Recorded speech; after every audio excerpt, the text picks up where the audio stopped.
Hello everyone and welcome to my channel. It's Clay from Clay's Collections, and today I thought I would do something a little different and show you guys what I do to prepare a book for sale. So just some simple things to make them a little more presentable. So like I have this Stoddard's Lectures. This is an old edition. This has a paper cover but leather spine and corners. And I already treated the leather. One of the things with leather is that it can dry out over time and get what they call red rot. And so I have a product that I use to treat that, which on this particular book I've already treated, and it's called Cellugel.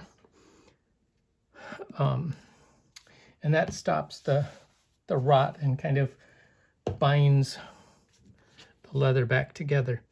Then the other thing I do is I take a leather conditioner, like this is just you can tell I got it at the garage sale for $1. It's a one-step conditioner and water repellent, and I rub it on the leather. I keep it off the paper, but I put it on the leather portion. And then what happens is it conditions the leather and keeps it more supple. So this would just be like if you have a leather coat, a leather sofa, leather purse, you know, you want to condition the leather to keep it from drying out and aging. So the thing of it is, though, when you do that, you want to make sure that it's fully dry, and then you buff it. So that, see how that has that nice shine on there? Because if you don't let it dry first and you put it back on a shelf with other books next door, it's going to stick to the other book. So you don't want to do that. So you want to make sure it's plenty dry before you shelve them together again. Okay, now when I'm getting books ready to sell, I don't want them in perfect condition, especially one that's of great age. I don't want to spend a lot of time on them. Like these particular corners, you could glue those and clamp them. In this particular case, I am not going to do that. But the other thing I do is I look inside to see if there's any loose pages. Open it up, no loose pages here. And none in the back, which is where they usually take place. And then I kind of flip through it to see if there's any papers. Keep seeing something. Oh, that's what it is. Or anything else that, oh, see, like here. It's a Western Union telegram received Lincoln, Nebraska, August 16th. A.H. Weary, Pine Grove, Colorado. Arthur passed away very suddenly this evening at Lincoln. D.E. Weary, 6:17, May 7th, or August 17th, 6:17 a.m. Wow. So this is a telegraph notifying someone that their family member passed away. And when it comes to materials I find in books, sometimes I leave them in the books, sometimes I take them out. And part of it is the material pertinent to the history of the book? Does it add value to it? Is kind of what my thinking is. Sometimes, even if it's just sentimental value. Or is it just something, like many times I'll find flowers and pressed leaves and stuff like that in the books. Those I definitely take out because they discolor the pages. And in this case, I'm kind of torn because it does give you a history of the book as far as who owned it at some point. So I think I might just leave that in there and let the next person make the decision if they want it. Now, this particular book does not have, if I remember right, a publication date. Oh yes, 1897. So there was actually multiple volumes. This is just volume 1. It's the only one I have of that particular book. And then the other thing, like I just picked up this set of gourmet cookbooks. It's a 2-volume set. The books themselves are bound in a plastic. So somebody wanted to protect them, especially if they're used in the kitchen. And so the books are in excellent condition. I don't know if they were ever used, but they also came with this beautiful slip case. Now, the slip case was falling apart. So prior to this video, I took some Japanese rice paper. I can't remember exactly how to pronounce the name. And I put it along the edge because the way this case was made was it was not glued. The cardboard sides were not glued together. See how there's two layers? They're not glued together. It was just held together by the paper. Now I could have chose to go ahead and just put a ring of glue around there and hold it. But part of me was like, you know, I kind of want to keep it the way it was originally made and designed. So I just put those on there to reinforce the seams. And like there was one at the bottom that I put a piece here. But the other thing you can see is it's heavily scuffed. The case is. The books are in, like I say, in excellent condition, but the case is very scuffed. So what I'm going to show you is what I do to help with that. And I have this shoe polish in burgundy. So you want to pick a color that's the color of whatever book or material you want to touch up a little bit. Like in this case with the burgundy case, I just take this and shoe polish, so they usually come with their own applicator.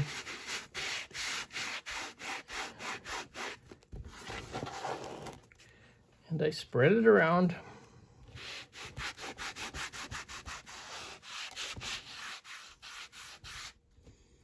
Even along the edges, because it'll color in those edges that are scuffed. It covers over that rice paper that I put in there, which I'll do a little more when I do the rest of this case. But I just wanted to show you what I do. And again, probably the best thing would have been to polish it first with the shoe polish and then fix the corners. But again, this is not a valuable set. I'm probably going to ask like $40 to $50 for this 2-volume set. So I don't want to spend a lot of time making it perfect, if you will. I just want to make it presentable to sell. So then you want to leave that for a few minutes and then come along and buff it. Oops, I guess I could use the buffing cloths they provide, couldn't I? That would probably be a little better. Sometimes I get too excited.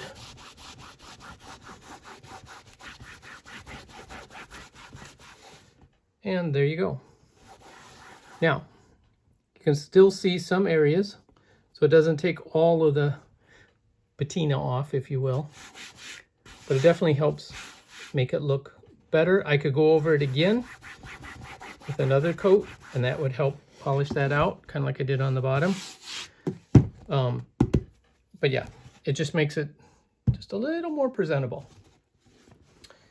And if you have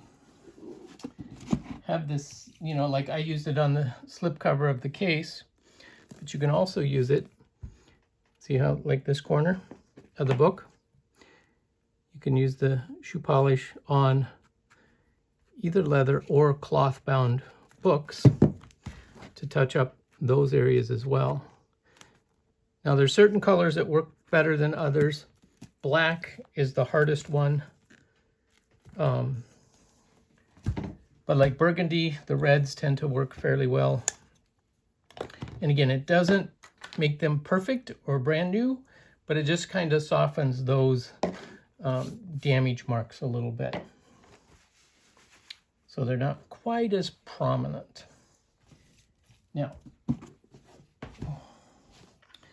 I have a paperback here, H.G. Wells, The Time Machine, and The War of the Worlds. It's a paperback. It's in very good condition. It was read. You can see the little seams where it was folded open. But otherwise, it's in very good condition. It looks like we've got a piece of paper in there. Open it up. Sure enough, somebody put their little bookmarker in there. So we'll take that out. It's actually a receipt. It's very faded. Oh, the ink is all faded off of it, so we'll throw that away. But there's just a little bit of, looks like spots along the spine here that I wanted to try to clean up. So in this particular case, because this is a paperback, and paperbacks typically are coated with a plastic to kind of protect them a little more, you could use water or a mild cleaner on there. But I tend to use this, it's called Framing Adhesive Remover and More, because it does not leave water spots. So it is a little smelly, but it's great for removing residue too. And you can see in this case, it's bleeding through the paper, through the surface, so there's holes in the plastic finish and it's discoloring it. But because this evaporates, it's not a permanent discolor. And it's not working on those spots, which could be. And so I will just leave it at that. I'm not asking a lot of money for that. So will not worry about trying to get that one all cleaned up. So the next one I have is Mastering the Art of French Cooking by Julia Child. This is first edition. Again, I will take my rag. You want to make sure you have a clean rag when you're doing this. And this book, again, is in good condition, with the exception of just some surface dust and dirt. So that's why I'm cleaning the spine a little bit to see if I can't make it just a little better.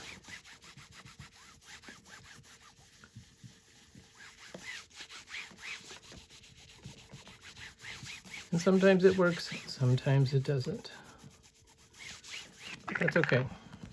Now the only other issue with this particular book, other than a couple of these spots that you'll see, is it's a little, see how it's slanted? Doesn't sit flat? Because it was sitting on a shelf crooked for years. So it's conformed to that. So there's not much you can do in the short term to try to fix that. You can try pressing it the opposite way to see if it does help a little bit. Otherwise, you'd have to leave it in that position for quite a while for it to try to reform. Again, this is not a, I'm asking $20 for this book, so it's not like I'm too concerned about that. But the other thing I wanted to show you is this has a name in the front, written in pencil. And I use one of these little white pearl erasers. And most of the time, pencil comes out really well in books. And again, for me, sometimes I'm like, do I want to leave the, whatever inscription is written inside of it, or do I want to remove it? In this case, because it was just the name, I'm leaving it. And I want to be careful because you can, like this, the color of the paper is lightening just a little bit. So I'm trying to do just the minimum amount of erasing to make it look like it didn't have a name there. And I actually use Post-it notes that I cut up into little strips for the prices. And I put it on the inside front cover. And now this one is ready to go. And that's just some basic hints of some ideas and things that I do to make the books a little more presentable before I sell them. Is it required? No. I just think it helps. If you can make the condition look just a little bit better. And then I'll have some videos in the future of some additional book repairs that I do that are more intensive. So stay tuned for those. Thanks for watching, guys.